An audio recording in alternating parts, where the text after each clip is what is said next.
Welcome to the deep dive. Today we are really getting into a deeply personal and frankly challenging topic, raising a family while living a life committed to recovery. That's right. It's more than just personal sobriety, isn't it? It's about consciously building something new, a healthier way of being within the family. Exactly. So our focus today, for you listening, especially if you're familiar with things like the 12 steps, isn't just about getting sober, which is massive in itself. Absolutely huge. But we want to explore how you deliberately translate those recovery principles into, daily parenting choices. How do you build a new family legacy? That's the core mission, yeah. We're looking at how these principles help break those often generational cycles of addiction. And how they help parents model healthier ways to cope, and crucially, how they help repair those relationships, especially with kids that were damaged during active addiction. We're asking practical questions like, what does doing a step 4 inventory look like when you're thinking about, say, all the school events you missed? Or step 9, making amends. How does that work with a teenager who might be, well, pretty cynical about the whole thing? Right. And to really dig into this, we've gathered some powerful sources. We've got clinical guides, things detailing the steps, exercises for inventories, amends. But also the personal side, right? Memoirs, long-term observations that show the real human cost, but also, importantly, the potential for healing. Exactly. It all circles back to this idea of transforming, what people call generational cycles of addiction into a lasting legacy of health and hope. Hashtag take two. Recognizing the generational blueprint of addiction. Okay, let's dive right in there, because I think for many parents starting recovery, there's this often painful realization. Addiction usually isn't just their thing, right? It's not isolated. Not at all. That's often the first big hurdle, understanding it's part of a pattern, a kind of generational blueprint, you could say, passed down through learned behaviors, big trauma. Like inheriting eye color, but, Yeah. well, a lot more complicated. Yeah, and that recognition is kind of a prelude to step 1, isn't it? Right. Understanding your own struggle fits into this bigger family story. You can actually lessen the shame a bit. How so? Well, it shifts the thinking from I'm uniquely broken to, okay, I've inherited this pattern, this way of coping that doesn't work. Right. And many clinicians suggest actually mapping this out, looking back maybe 3 generations into the family history. 3 generations. Wow, that sounds like a lot of digging. What exactly are people looking for? Just who drank too much? Oh, it's much broader than that. It's more like a psychological dig, looking for the roots of powerlessness, maybe unacknowledged shame. Yeah. It's not just about alcohol. Okay. You're looking for any pattern that points towards denying feelings or needs, often through compulsive or secretive behaviors. It shows how trauma can show up in different ways across a family line. So can you give us some examples? What are these characteristics that sort of paint this blueprint? Sure.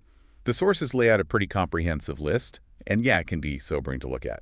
Obviously, there's the alcoholic or substance user, but also the co-addict, the main enabler. People with process addictions, compulsive gambling, eating disorders like anorexia or bulimia, sex addiction. Okay, those are maybe more obvious. What about the less obvious pattern? Right. It also includes things like being a victim or, unfortunately, a perpetrator of child abuse, mental health issues, diagnosed or not, and then other compulsive behaviors that kind of act as substitutes for dealing with emotion.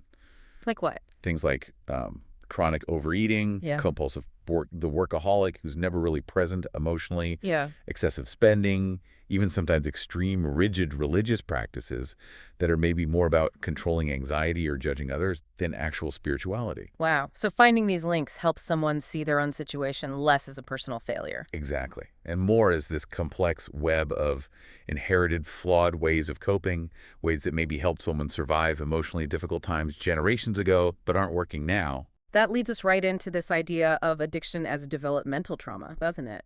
If the blueprint is inherited behavior, the environment kind of activates it. Precisely. And this is where insights from people like Gabor Mate are really fascinating. The idea that the environment, especially early on, plays a huge role in how we develop. It's that nature versus nurture idea, but focused on psychological development. You mentioned an analogy, the wheat kernel. Can you explain that? It sounds like a really powerful way to reframe this away from blame. Yeah, think of it like this. You have a genetically healthy seed. Yeah. Okay, that's the person. Plant one seed in good soil, give it sun, water, nutrients. It grows into a strong, healthy plant, reaching its potential. Right. Now, take another identical seed, but plant it in poor soil, maybe drought conditions, constant shade. It grows stunted, weak. It doesn't reach its potential. Well, The crucial point is That second plant isn't inherently bad or diseased. It just didn't get the conditions it needed to thrive. So applying that, adults with chronic, severe substance dependency often grew up in environments with significant adversity, emotional, physical. Almost invariably, yes, Yeah. especially in infancy and childhood. That adversity leaves a mark. It affects how the brain develops, especially those systems crucial for attachment, how we handle rewards, how we regulate ourselves. So their brains, they didn't get the optimal conditions to wire properly. In essence, yeah. Their predisposition towards addiction was kind of programmed early on, which is why seeing it purely as a choice or a moral failing just misses the mark. Yeah. It's often an adaptation, however unhealthy, to really difficult early circumstances. No, we often focus on the person with the addiction, but this blueprint idea also shines a light on the other family members, particularly the role of the fixer, right? The co-addict. Oh, absolutely critical. The fixer's role in that family system is basically to manage the unmanageable, to try and create some illusion of normalcy when things are chaotic. And that role often falls to women. Disproportionately, yes. Often culturally conditioned to carry the family's emotional load anyway. Maybe raising kids, caring for older parents, working. And they feel this intense pressure to hold everything together perfectly, keep the secret, stop things from falling apart. So when recovery principles say let go, that must sound terrifying for the fixer. Doesn't letting go mean potentially letting chaos erupt, which could feel even worse, especially for kids? That's the absolute paradox of co-addiction recovery. The terror is completely real because their sense of self, maybe even a strange sense of control, comes from being needed, from managing things. Right. But the sources really emphasize that the moment they truly grasp, it is not my job to keep everything or everyone functioning perfectly, that's where the relief actually starts. Realizing you can't manage someone else's disease and trying to is destroying you. Mm-hmm. So the core question becomes, why do you feel it's your responsibility to manage everyone else's feelings, their failures? Letting go of that allows them to finally focus on their own needs. And that's the only way the whole system can start to heal and rebalance. Okay, so moving from that broader generational picture to the immediate reality. We have to talk about the children's experience. Active addiction in the home, it causes real, specific, and sometimes incredibly dangerous harm. Yeah, the statistics they're devastating. The sources point to figures showing more than half of all confirmed child abuse reports involve alcohol or substance misuse. More than half. And even more shocking, around 75% of child deaths from abuse have that connection. It's not just dysfunction, it can be a lethal environment. That is horrifying. It just underlines the complete lack of safety. And the tragic thing is, the cycle often just continues, doesn't it? It does. Statistically, children of alcoholics are up to 4 times more likely to develop alcohol addiction themselves later on. Wow. And beyond the physical danger, think about the day-to-day emotional reality, the constant fear, the instability. The sources talk about the child's pain, seeing parents drunk, sick, fighting violently, saying cruel things. That feeling of insecurity must be profound.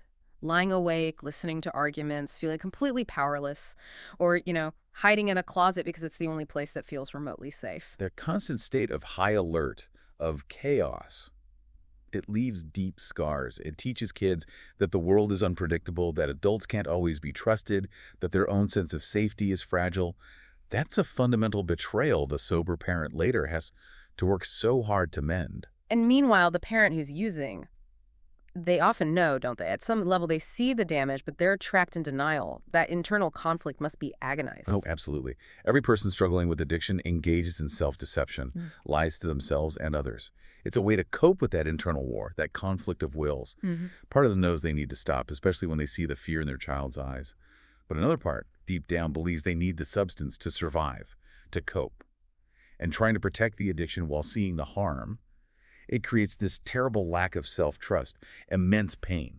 The memoirs you mentioned, they must really bring this to life, the desperate lengths parents go to hide it, even from their own kids. They're heartbreaking examples, really showing the isolation.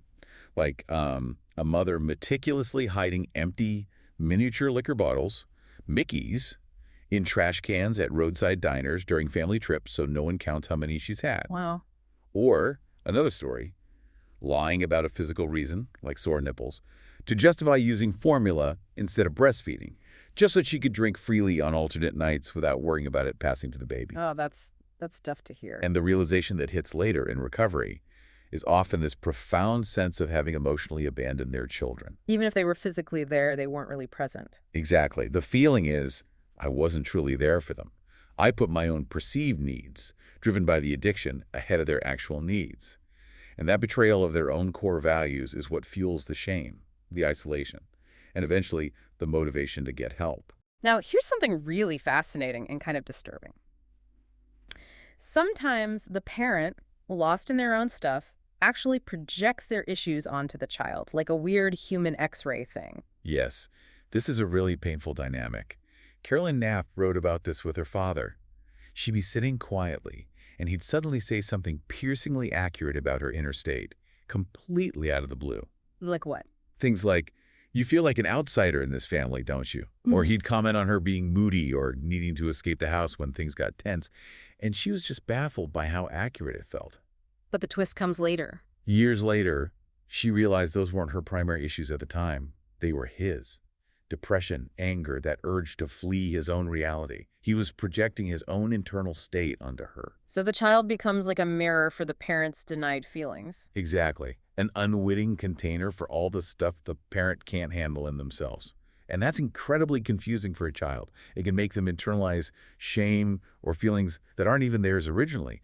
They think, I must be the angry one, or I'm the one who doesn't belong. And untangling that becomes another crucial job for the parent in recovery, right? Helping the child separate their feelings from the ones they absorbed. Absolutely essential. Hmm. Distinguishing what belongs to whom is a huge part of the healing process for both. Okay, so if addiction's trauma can echo through generations, the healing has to start somewhere concrete. And a huge first step in repairing those family bonds is really shifting how everyone sees the problem. Moving away from blame and shame. Precisely. Understanding addiction, like alcoholism, not primarily as a moral failing, but as a primary disease.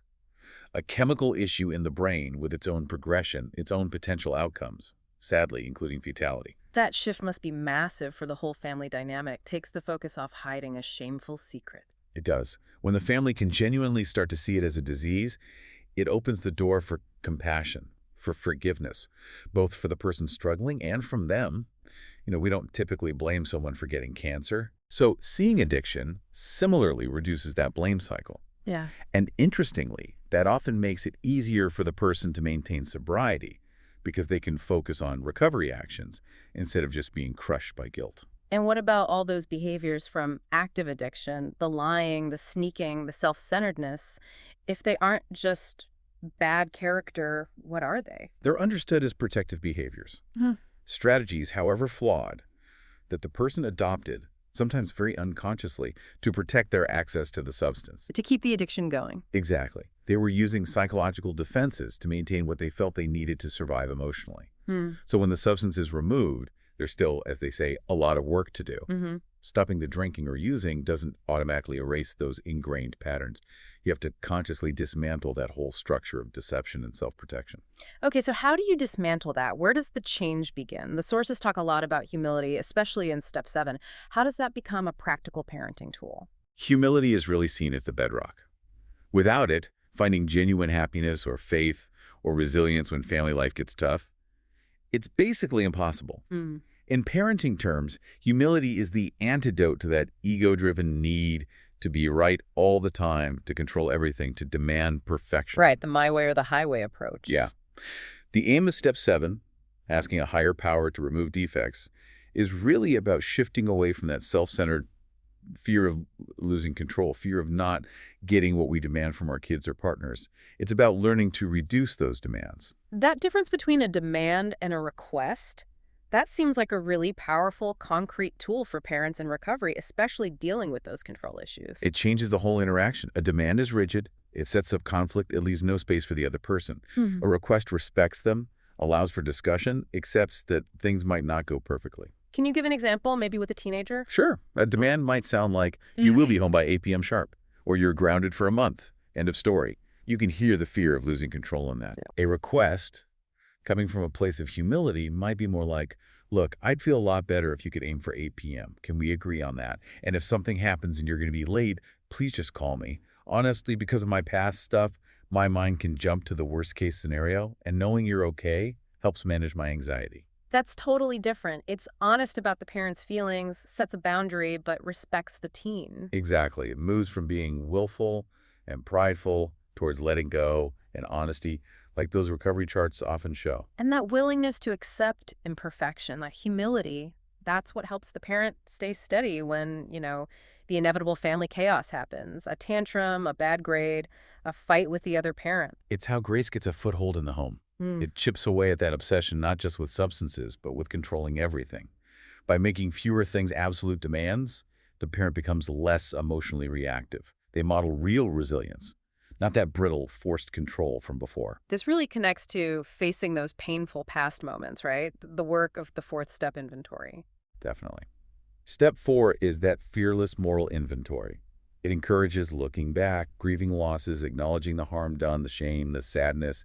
And for a parent, so much of that inventory inevitably involves the impact on their family. It forces them to get specific about the farm. Yes, not just, I was a bad parent.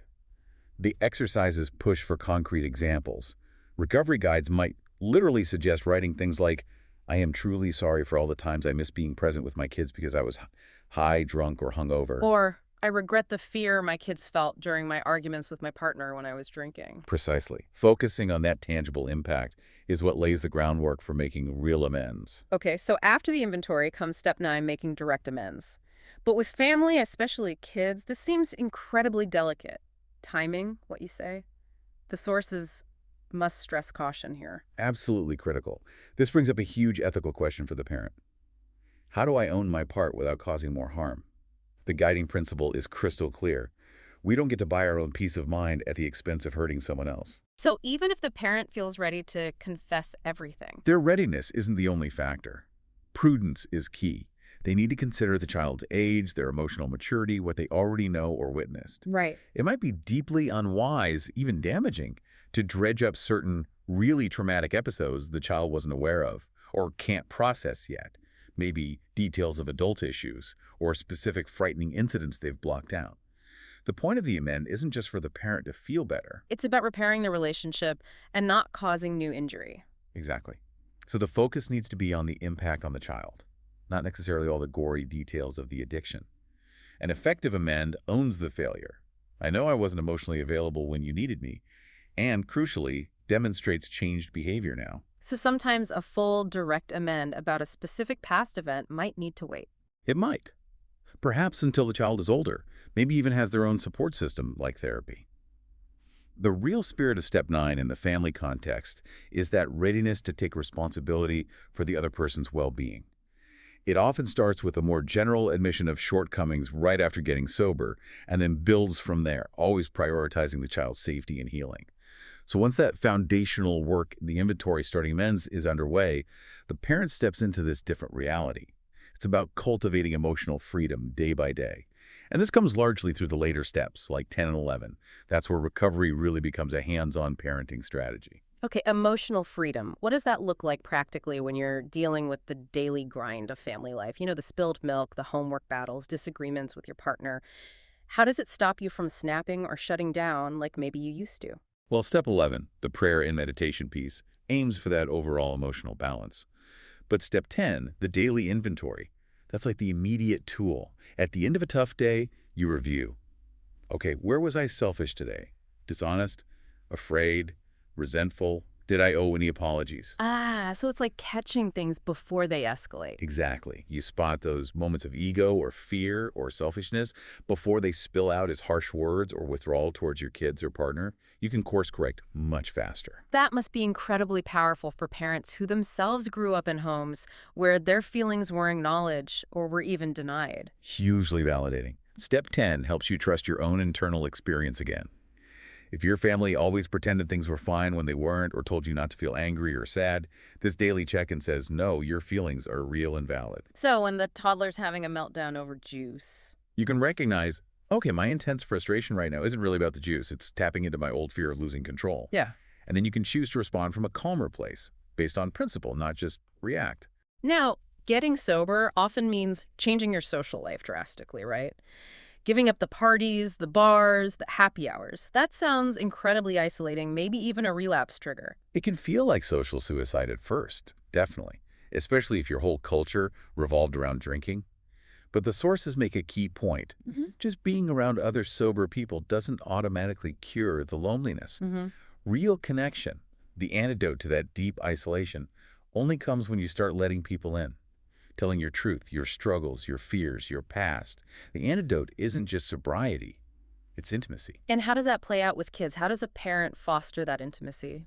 By modeling it, Right. by replacing the old secrecy and denial with honesty and vulnerability, age appropriately, of course.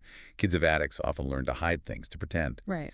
A sober parent consistently showing up honestly teaches them, you don't have to hide, it's okay to struggle, it's okay to talk about hard things. They learn vulnerability isn't weakness, it's actually strength. So it's clear, just not drinking isn't enough to build this new family life. You have to actively put something positive in its place. Absolutely. Recovery requires a positive program of action. Getting involved in the recovery community, service work that provides structure, connection, purpose, replacing the focus on addiction. And that translates directly into parenting through modeling conscious living. Life stops being a blur. Yeah, you're present, fully aware and alert, as one source puts it. Your memories are clear. You're not waking up with regrets from the night before that you have to hide or explain away. That simple gift of clear memory of being consistently present, that must be revolutionary for kids. It rebuilds trust at the most fundamental level. They get the priceless gift of a parent who doesn't have to hide, who can be honest with them consistently. That predictability, that reliability. It's the foundation they likely never had before. The sources use a metaphor for this process, right? Early sobriety as vigorous exercise. I like that it highlights that it's active work. It's a great metaphor because emotional resilience isn't passive. You have to build it. Every time you face a trigger, a big argument, a major disappointment, a stressful event, and you get through it without resorting to the old coping mechanism, the drink, the drug, the rage, the withdrawal. You're doing a rep, building emotional muscle. Exactly. You're actively rewiring your brain to handle distress differently, healthily. And that process, the parent actively building that muscle, is maybe the most powerful thing they model for their children. The kids see them handle tough emotions, real fear, anger, sadness, and learn it's possible to get through it without needing to numb out or explode. That's the legacy shift right there. Oh. The child learns, just by watching, that intense feelings are survivable, that resilience is something you practice, you build. It actively breaks that old generational pattern by demonstrating day in and day out a new way to cope. So zooming out again. Right. What's the long-term gain for the family? When a parent achieves this kind of stability, the spiritual and emotional footing, what does that look like? What are the promises they talk about? The family gets to experience the tangible results of that spiritual way of life. The parent genuinely stops regretting the past, not by ignoring it, but by integrating it as experience they learned from. They find serenity, peace, which shows up in the home as calm, consistency, emotional availability. That old self-centeredness starts to fade, replaced by thinking about others, by service. And their own painful past gets transformed. Yes, it's no longer just a source of shame. It becomes something they can use to help others, starting with their own family. Their life gains real meaning and purpose. They're finally available, guided by principles bigger than their own immediate wants and fears. And that sustained strength, that becomes the new, healthy inheritance for their kids. Hashtag Shy Takes Eyes. Outro. So we've really dug deep today into what it takes, often moment by moment, to raise a family in recovery.